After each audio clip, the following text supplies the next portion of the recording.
It wasn't the first time Ella had heard from her husband that he would be late at work. She had even gotten used to it and didn't resent it at all. And now she was hanging up his coat with a sigh. He had returned later than usual, and Ella had just come from a neighbor with whom she had been having tea. "How long does it take to hang it up? How many times do I have to tell you?" When she saw her husband's coat carelessly thrown on the nightstand in the hallway, she was indignant. The woman, straightening her coat on the coat rack, absent-mindedly ran her hand through her pockets.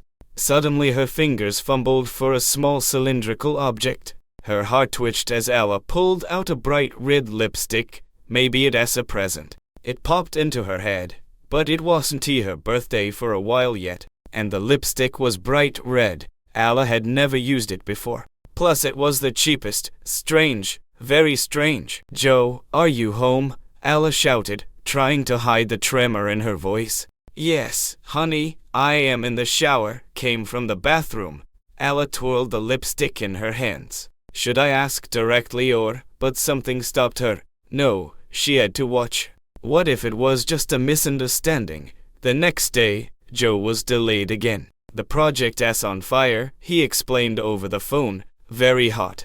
Ella asked, trying to sound casual. "Yes, honey, it is just a fire," Joe grinned. "But don't worry, I'll try not to be too late." Ella bit her lip nervously. The project, of course, the project. Her head was spinning, or maybe it really was a project, but that damned lipstick was a nuisance. She decided to do a little investigating. That evening, when Joe was in the shower, Ella quietly checked all the pockets of his clothes. Nothing suspicious except a check from the cafe for a decent sum. Lunch with coworkers, Ella thought, or not with coworkers. A couple days later, a new surprise arose. Ella overheard her husband whispering on the phone on the balcony. "Yeah, we ray on. I'll stop by tomorrow," she said. Joe, noticing his wife, quickly shut down the conversation. "Who was that?" Ella asked as calmly as possible. "Huh?" Joe looked a little confused. "Just on business. Work, of course," Ella thought, and it looked as if her husband was having an affair on the side. Over the weekend, Joe unexpectedly left on business. "Honey, why don't I come with you?" Ella suggested it.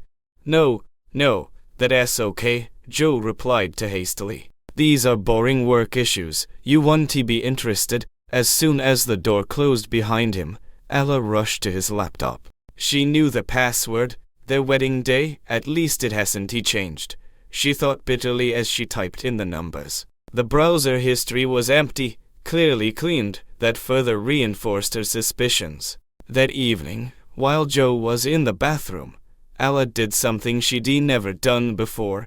She checked his cell phone. A few missed calls from someone named Sarah made her heart clench painfully. Could Sarah be a coworker or an old friend? What if it was something that was even scary to think about? Ella opened up WhatsApp. The correspondence with Sarah had been deleted, but one message remained. "Looking forward to meeting you today." Ella felt a lump come up to her throat. Every day Ella found it harder and harder to push the gloomy thoughts away. And Joe, as it happened, continued to burn out at work. She began to notice little things that hadn't caught her eye before. A new shirt she hadn't bought, the slight smell of unfamiliar perfume. Joe started going to the gym more often and taking better care of himself. "Honey, why don't we go out tonight?" Ella suggested. "I am sorry, honey, I can't tonight," Joe answered, not taking his eyes off the phone.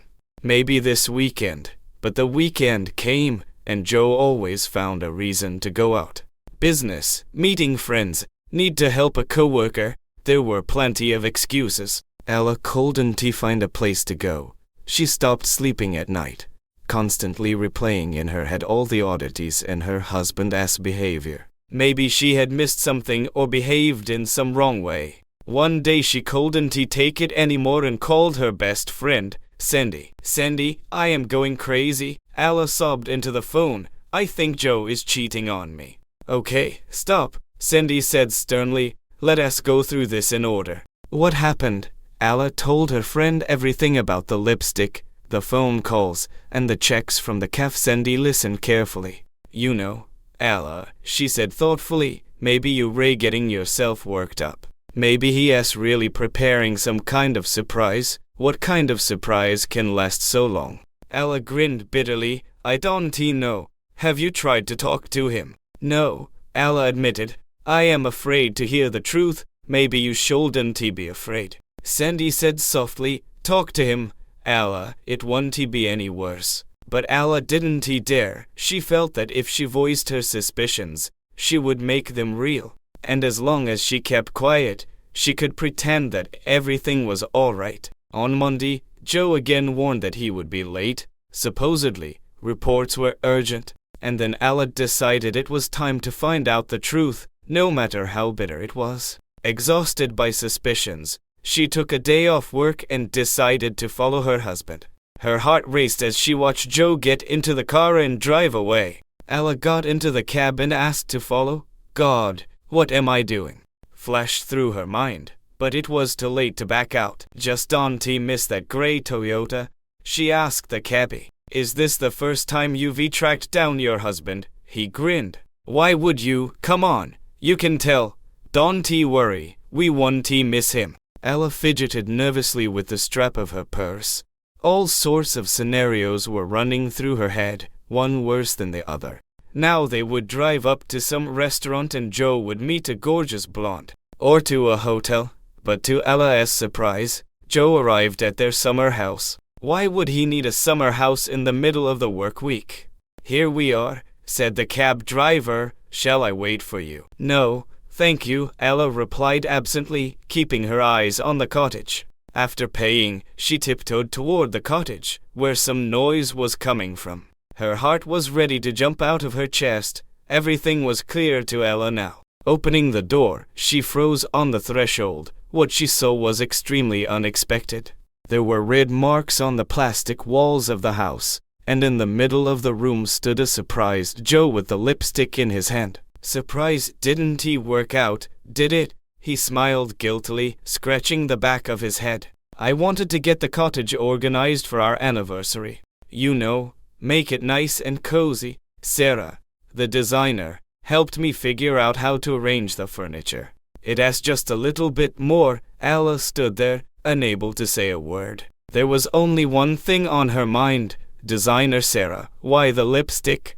Ella asked in a shaky voice, still not quite believing it. It's great for marking, Joe explained, twirling the lipstick in his hands. On tile and paneling, chalk and nothing else compares to lipstick. Sarah recommended it. Can you believe it? She says it's an old design trick. And then Ella let her emotions come out. She laughed and cried at the same time, unable to stop. Joe, uncomprehending, rushed over to his wife. Ella, what are you doing? What happened? You, through laughter and tears tried to say Ella, you an idiot. I thought, and then Joe realized. His eyes widened. Wait, you thought I was? Ella, are you crazy? How could you think that? What was I to think? Ella exclaimed, wiping away her tears. The lipstick in her pocket, the late returns, the mysterious calls. What was I supposed to think? Joe put his arms around his wife, pulling her close. God, Ella, I am sorry. I am such a jerk. I wanted it to be a surprise, and I ended up. I am so sorry. No more secrets, I promise. Ella nuzzled her nose into her husband's shoulder, feeling the tension of the last few days let go. I am sorry, too. I should have trusted you. I just scared, I guess. You know, Joe said, pulling away and looking Ella in the eye. This lipstick is like a talisman for me now. Let these red marks remind us that trust is the most important thing. Without it, no repair will work. Ella smiled through her tears. You right, but you know what? Let us buy a marker next time for marking. You never know. She winked at her husband. Tell me more about this design project of yours. And Joe did, about how he'd accidentally met an old acquaintance, Sarah, who was an interior designer.